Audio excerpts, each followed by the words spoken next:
ver a la gente con la que te has criado desde pequeño, gente que has visto durante toda la vida aquí en Burela, la verdad que hace mucha ilusión jugar por y para ellos, para que se diviertan, disfruten y sigan viniendo a los partidos.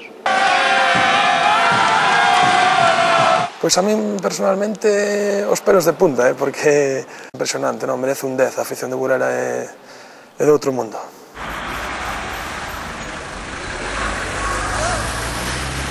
É verdad que me sorprendeu. É verdad que o Burela ten unha estructura tremenda e pasado aquí un año ainda as cousas parece querer mejorar ainda máis e creo que estou nun camino certo. Entonces é un club que tiene tudo para triunfar.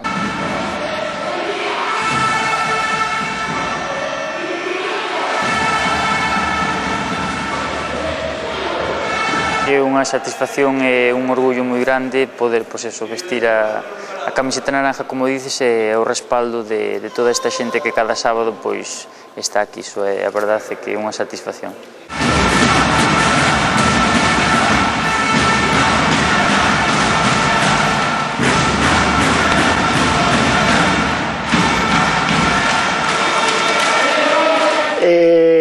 Tengo 29 años e creo que é increíble o que vi, é impresionante, nunca tinha visto nada así de aficionado.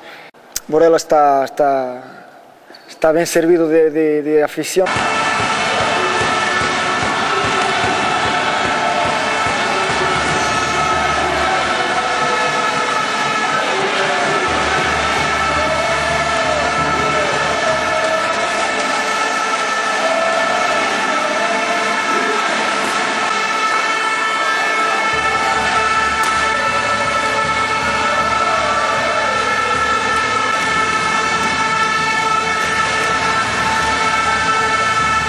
Eu quedaríame un pouco ca ilusión que ten un rapaz de 16, 17 anos que foi cando empecé a xogar o fútbol sala, a ilusión de ver outros xogadores que están no primeiro equipo e de poder estar no medio deles, non? Pasan os anos e convertirte nun deles, non? Esa ilusión un pouco que se converte en realidade, iso é dos mellores recordos.